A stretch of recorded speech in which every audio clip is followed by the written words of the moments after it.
bersama dengan Yulia Intan Aprilianti akan mempresentasikan tentang hakikat pertumbuhan dan perkembangan. Sebelumnya, saya mohon maaf jika presentasi kami menggunakan sistem seperti ini, ya karena kalian tahu sendiri, wabah virus corona sedang merajalela. Oleh karena itu, menurut kita untuk presentasi menggunakan sistem rekaman.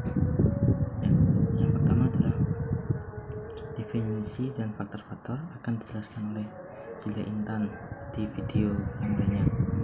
Untuk saya kali ini saya akan menjelaskan tentang prinsip-prinsip dan beberapa kebiasaan.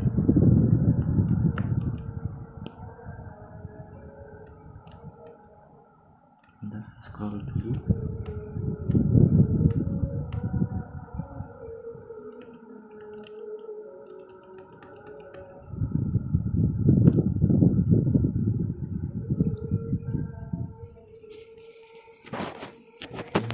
Prinsip novela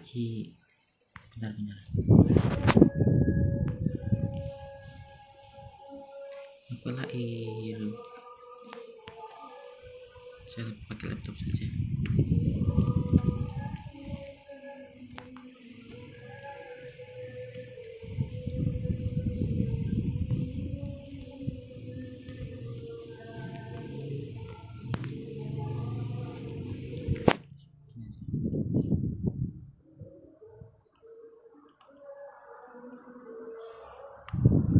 Prinsip-prinsip novela Irving dari Universitas Virginia mengemukakan prinsip-prinsip itu merupakan karakteristik khas yang menjelaskan perkembangan sebagai proses yang diprediksi dan teratur. Kebanyakan anak-anak berkembang pada tingkat dan waktu yang sama dengan anak-anak. Meskipun ada perbedaan individu dalam kepribadian, tingkat aktivitas dan waktu tahap perkembangan anak-anak menurut usia, prinsip dan karakteristik perkembangan mengikuti pola universal. Di dalam buku dijelaskan pengembangan itu berawal dari kepala ke bawah. Prinsip ini disebut dengan cephalocaudal. Prinsip ini menjelaskan arah pertumbuhan dan perkembangan dimulai dari kepala, lengan, kemudian kaki. Yang pertama adalah perkembangan gerakan kadar mendahului perkembangan gerakan-gerakan halus. Ini seperti di buku dijelaskan, lengan anak berkembang sebelum jari-jari tangannya berkembang, kaki anak berkembang sebelum jari-jari kaki berkembang. Jari dan otot kakinya digunakan ketangkasan motorik, motorik itu seperti kayak fisik yang merupakan hasil perkembangan fisik yang terakhir. Yang kedua ada perkembangan tergantung pada pematangan dan pembelajaran. Pematangan mengacu pada karakteristik sekuensial pertumbuhan biologis dan perkembangannya. Perubahan biologis terjadi dalam urutan dan memberikan anak-anak kemampuan baru.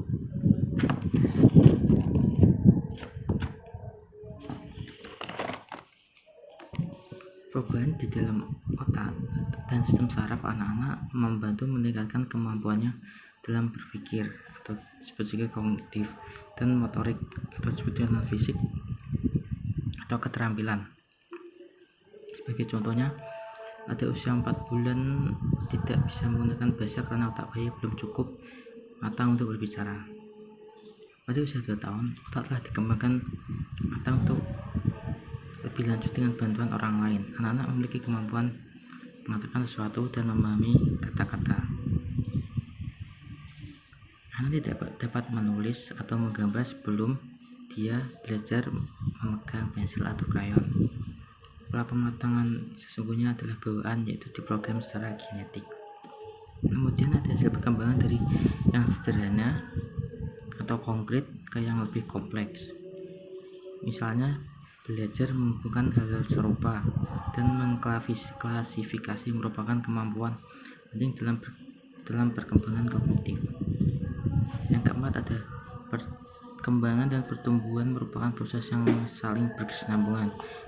Berkesinambungan yang dimaksud adalah saling berhubungan. Sebagai contoh, kemampuan memegang pensil dan krayon menjadi prasyarat bisa menulis atau menggambar. Kemudian yang kelima ada pertumbuhan dan perkembangan berlanjut umum ke khusus. Ya, seperti perkembangan motorik bayi akan mampu menangkap objek dengan seluruh jari tangan sebelumnya mampu menggunakan hanya ibu jari. Ya, jadi maksudnya sebelumnya kan hanya menggunakan ibu jari, kemudian bayi akan mampu memegang dengan seluruh jari atau 5. Ya, pertumbuhan terjadi dari gerakan otot besar ke gerakan otot yang lebih halus. Yang keenam ada perbedaan individual dalam tingkat pertumbuhan dan perkembangan. Setiap anak itu memiliki perkembangan dan pertumbuhan yang berbeda, tapi dalam hal pola yang sama. Meskipun memiliki pola yang sama untuk semua anak, tingkat di mana anak-anak dapat mencapai tahap perkembangan individual biasanya berbeda. Seperti memahami kata, perbedaan individu dalam tingkat perkembangan ini menyebabkan kita harus berhati-hati menggunakan dan mengandalkan usia dan untuk menggambarkan karakteristik terhadap perkembangan anak. Jadi kita tidak boleh mematok di usia segini anak itu sudah harus bisa gini,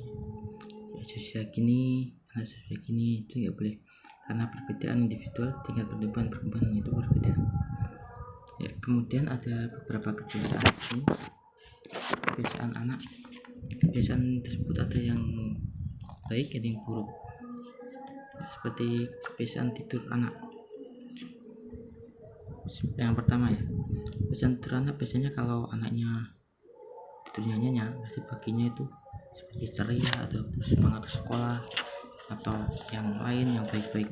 Kemudian kalau anak-anak itu pas bangun dia kayak nggak mau atau malas atau sering tidur terus selama beberapa hari, mungkin bisa jadi anak tersebut memiliki masalah atau memiliki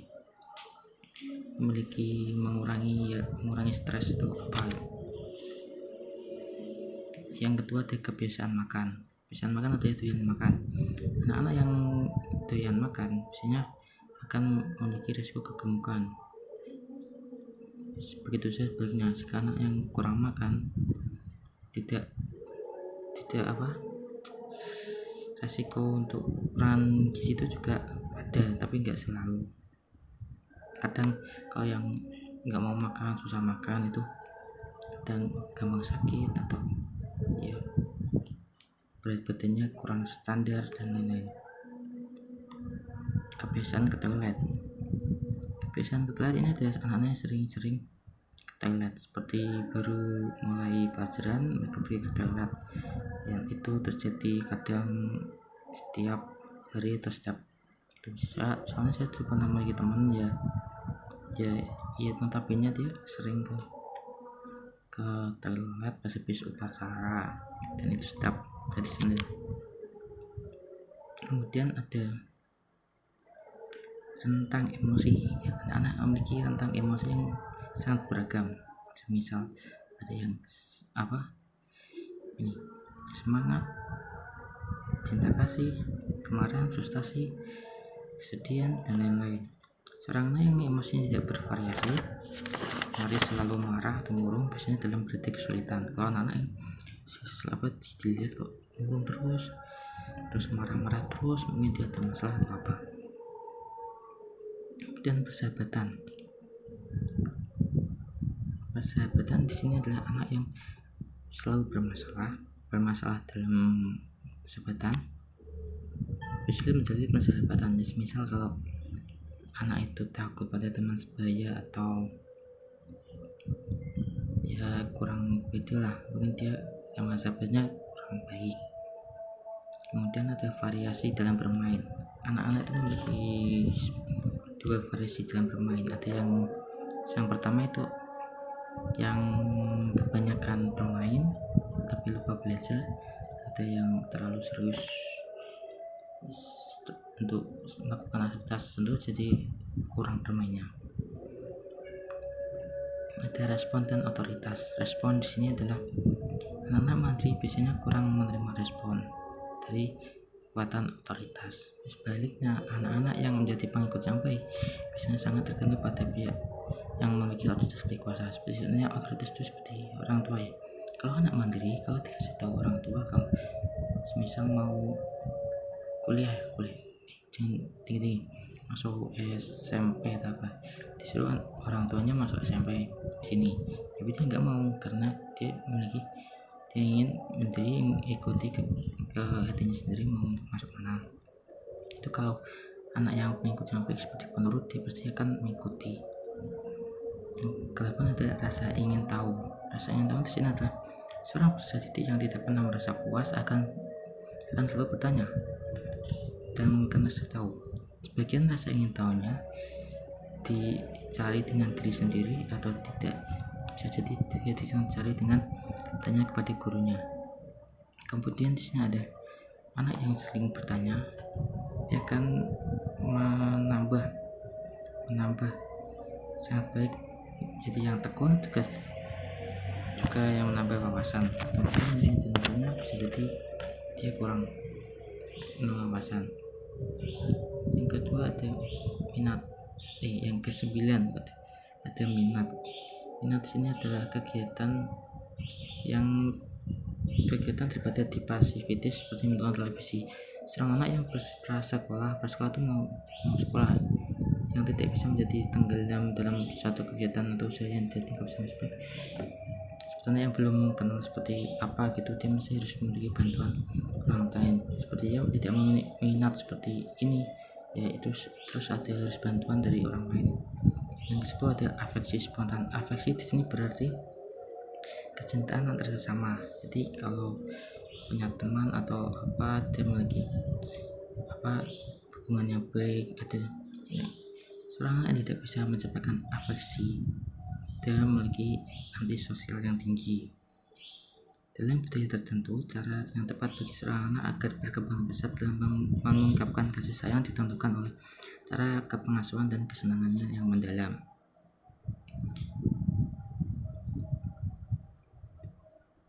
Yang kemudian ada kenikmatan hidup. Kenikmatan hidup adalah anak yang sering memiliki rasa masalah seperti malu, takut, tidak menyukai makanan. Mungkin dia bisa tidak parah ya, karena kadang bisa menyelesaikannya sendiri, itu tidak parah.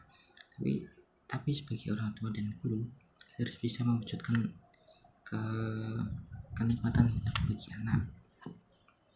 Tapi harus ada batas-batasan yang tertentu, tidak boleh yang berlebihan, dan ada unsur nilai edukasi.